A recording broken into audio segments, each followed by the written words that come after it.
You're in Normandy in the Char Futur, and you're trying to get up the beach, and you're dodging shells all over the place. And then finally, once you get up to the top, to find your well-deserved reward, it's just another crate. Ugh.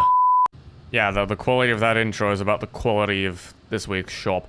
Nonetheless, let's have a go. Starting off with the tanks, we have 1,000 gold. That is the sale price of the Su-76I, and these times 5 XPs here are unlocked. So 350 for 1,000 gold and 10 times 5 boosters is a pretty good deal. I kind of do recommend it. Then the Object 260. I looked at this vehicle in detail in last week's shop video, but the general summary of it is don't really buy it, not worth it. So then we have the Churchill 3. This is a premium tank, which means you can't sell it for gold. And these times 5 XPs are locked to the vehicle, so you're getting a tier 5 Soviet Churchill. If that's the kind of thing you're into, yeah, but you shouldn't be, because essentially this is a waste of money. You get nothing. Then the Action X and the 122 TM, and whoever thought selling the 122 TM for 10k is a good idea, let's just not talk about it. Let's just not talk about it. But let's talk about the bundle instead. Now, the 122 TM is at best shit. Now, you've got 400 alpha damage though, 7 degrees of gun depression, so in that regard, it's solid. However, this is not a vehicle that you really need or want or anything of that sort. You can just get yourself a Chimera for also cheaper. Then the Action X could be decent if it wouldn't have 190 alpha damage, which essentially forces it to peak 1,000 times to do any noticeable form of damage. And if that's not enough, then the regular Carnarvon, be it having slightly worse armor and mobility, it has better DPM and better alpha damage than this vehicle.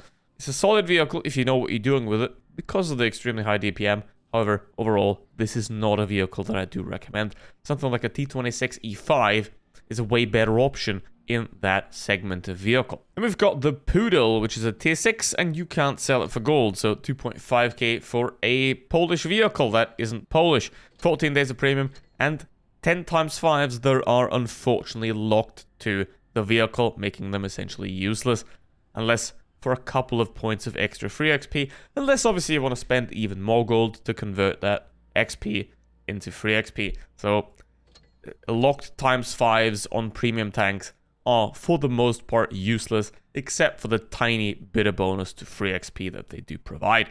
So not really worth it. And then we have the Progetto 46 and the ML 1951.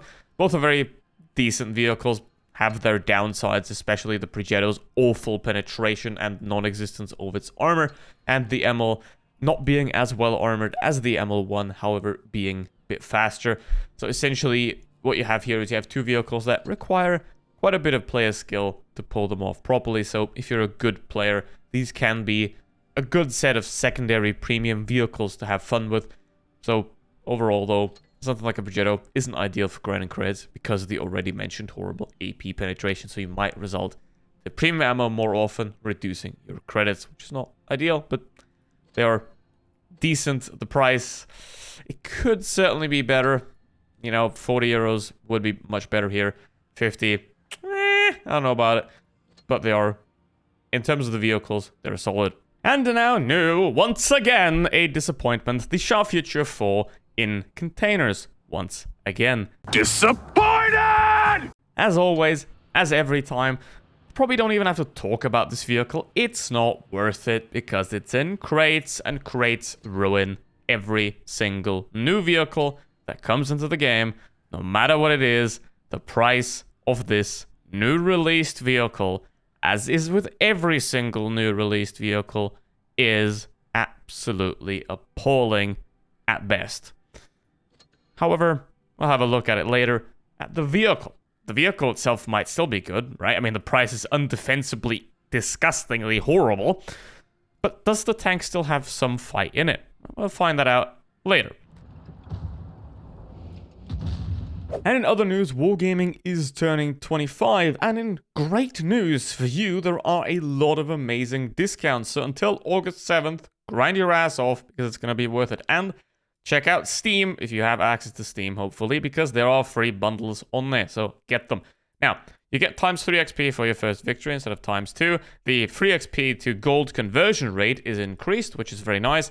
There is a 30% discount on equipment slots, 50% discount on provisions and consumables, and vehicle discounts as well. 20% on tier 9 and tier 10, 30% on tier 6 and tier 8. Then 50% discount to instant vehicle upgrades, and a 70% discount on temporary enrichments, which can be helpful if you're grinding a vehicle in a tech tree and you want to have extra credits as well. Now, crew training is also cheaper, and it's especially important for gold crew training, up to 100%. So train your crews now, and also camos and attachments are cheaper, but yeah. And not only that, you can also get a bigger bonus for watching ads. So, great bonuses, check them out. And also ongoing is the raiding sprint event, where you have to play your raiding battles and you can get a couple of creds and free XP, especially the free XP here can be pretty worth it. So, now, is the Char Futur any good as a vehicle? I mean, it's obviously not great to sell, but let's have a look at the stats. 3k DPM, 340 alpha damage, 0.3 accuracy, 1.6 seconds aim time, 7 degrees of gun depression, powder weight ratio of 25, which is pretty solid, traverse speed of 46 degrees, and pretty good mobility all around. Now, this is what it could be. It could be a 4-shot autoloader with horrible DPM, because this is the way the vehicle is set up in Wolf Tank's PC. But Wargaming has obviously decided to go a completely different approach in Blitz and make it a single-shot high DPM vehicle, which doesn't really hurt it too much, to be honest. What does hurt it more, however, is that the turret is at the rear, which means you have to peek it backwards for the most part, like you can see right here, because most of the time, the hull is pretty big, and the armor of it isn't really that great. It doesn't really have any, for that matter. Obviously, you can get bounces here and there. I mean, the Leopard can also get bounces here and there. But overall, it isn't really armor that you want to rely on. But overall, the vehicle is quite solid. It's a new tank. It's not tier 60 kind of garbage. But it is also not really amazing either now, especially because you have already a very similar vehicle in the game that can do this job better, and that's the AMX-30 first prototype.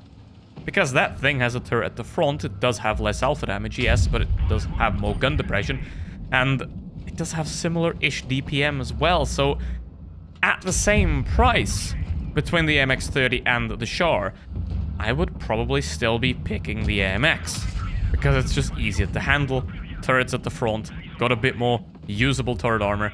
It does pay it with 30 alpha damage, but overall, it seems more usable. That's kind of the problem with many new vehicles, is that they're just triple the price for 0.5% more performance. And that's not okay in any way, shape, or form. So basically, it is a solid vehicle, and if it were a tech tree, you would play through it, you would have a great time.